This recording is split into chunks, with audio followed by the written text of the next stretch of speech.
ನಮಸ್ಕಾರ ವೀಕ್ಷಕರೇ, 5 ಸ್ಟಾರ್ ಕನ್ನಡ ನ್ಯೂಸ್ಗೆ ಸ್ವಾಗತ. ಜಮಖಂಡಿ ತಾಲೂಕಿನ ಚಿಕ್ಕಪಡಸಲಗಿ ಆರ್ಸಿ ಪುನರ್ವಸತಿ ಕೇಂದ್ರದ ನಿರ್ಜನ ಪ್ರದೇಶದಲ್ಲಿರುವ ಮನೆಯೊಂದರಲ್ಲಿ 27 ವರ್ಷದ ಯುವಕನ ಮೃತದೇಹ ಪತ್ತೆಯಾಗಿದೆ.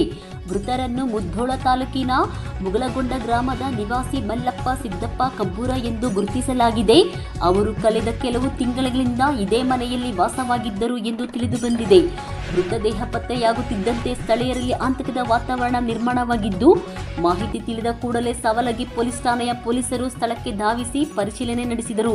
ಘಟನಾ ಸ್ಥಳಕ್ಕೆ ಸಿಪಿಐ ಮಲ್ಲಪ್ಪ ಮಡ್ಡಿ, ಪಿಎಸ್ಐ ಅಪ್ಪಣ್ಣ ಹೀಗಲಿ ಹಾಗೂ ಬಾಗಲಕೋಟೆ ಜಿಲ್ಲಾ ಬೆರಳಚ್ಚು ತಜ್ಞರ ತಂಡ ಸ್ಥಳಕ್ಕೆ ಭೇಟಿ ನೀಡಿ ಪರಿಶೀಲನೆ ನಡೆಸಿದರು.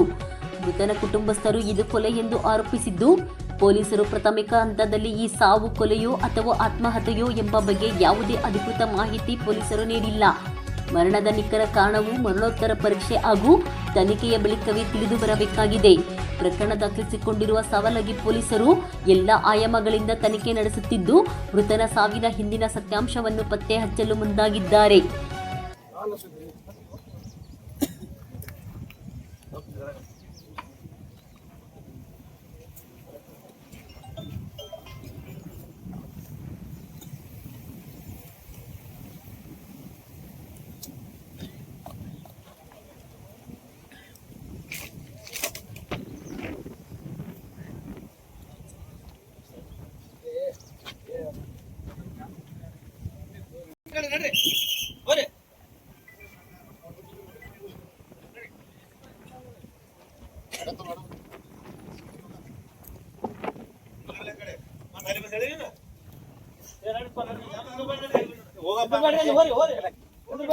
ಅರ್ಥ ಆಗ್ತಿದೆ.